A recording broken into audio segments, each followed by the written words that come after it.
Alors, il le présente en tout cas comme tel. Il est clair qu'aujourd'hui, une inflation relativement modérée en Europe par rapport à ce qui se passe dans les autres pays, grâce aussi à l'euro fort, est certainement à mettre au compte de M. Trichet, de sa politique monétaire. Il est certain qu'on critique très souvent la politique monétaire de M. Trichet, mais à sa décharge, on peut reconnaître que la période est relativement difficile puisqu'on est dans une situation où on annonce un ralentissement économique, mais un regain de l'inflation. Donc il est vrai que les choix de la Réserve fédérale américaine sont différents, mais ils sont peut-être tout aussi critiquables, l'avenir nous le dira.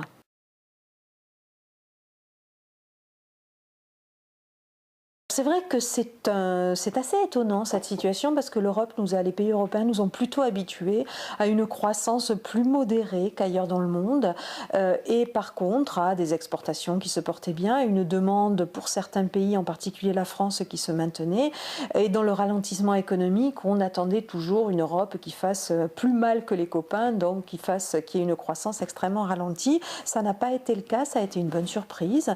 La raison principale serait l'investissement des entreprises qui s'est bien tenu ce premier trimestre et donc une croissance économique qui a été plus importante que prévu et plus importante que dans la plupart des pays occidentaux. Donc ça, c'est une bonne nouvelle. Par contre, il est évident qu'on peut se poser la question de savoir si ça va durer. Le dernier ralentissement économique qu'a connu la planète ces dernières années, l'Europe avait été un petit peu dans la même situation, c'est-à-dire avait connu le ralentissement 6 mois après et finalement continué de se flatter de bons résultats économiques pendant quelques mois, alors que tous les autres ralentissaient, mais le ralentissement a également touché le continent. Donc reste à savoir si cette situation va perdurer et donc si effectivement le mix politique budgétaire, politique monétaire mené par les Européens, que ce soit la BCE ou que ce soit le pacte de stabilité et puis la rigueur adoptée par l'ensemble des pays européens dans le cadre d'une volonté de coopération sur la politique budgétaire va continuer à avoir ces résultats positifs. Le ralentissement de la demande qui est observé depuis quelques semaines dans un certain nombre de pays européens et en France en particulier n'est pas une bonne nouvelle de ce point de vue. Ça ne veut pas dire que le ralentissement est inévitable. Simplement, là, M.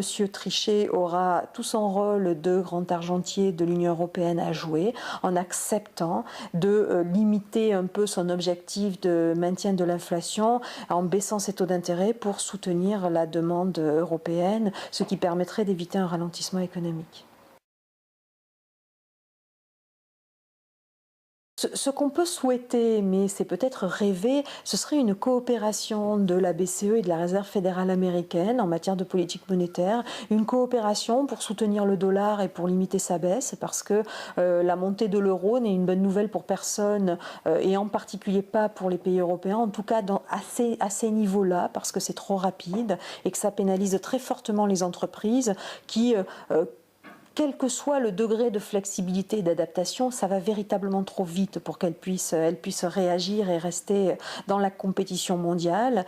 Donc une coopération pour limiter cette hausse, peut-être freiner la hausse de l'euro, limiter la baisse du dollar, serait une très très bonne nouvelle. S'il n'y a pas coopération, le pire des scénarios, mais peut-être le plus probable, c'est que la Réserve fédérale américaine poursuive sa politique, qui est une politique de baisse des taux, qui commence à arriver un peu au point mort, quand on sera au taux zéro, on ne pourra plus baisser les taux. Et la Banque centrale européenne continuera à maintenir ses taux en pénalisant gravement la croissance européenne par la demande d'abord, puisque la demande vraisemblablement avec l'augmentation de l'inflation devrait stagner, voire se réduire, et par une montée de l'euro qui pénalisera encore plus fortement les entreprises européennes. Donc ça, c'est le deuxième scénario, c'est le scénario actuel et c'est le scénario du statu quo en fait. Donc peut-être le plus probable. On attend de voir comment évolue la situation pour prendre des décisions et donc on en reste à la politique menée de chaque côté de l'Atlantique.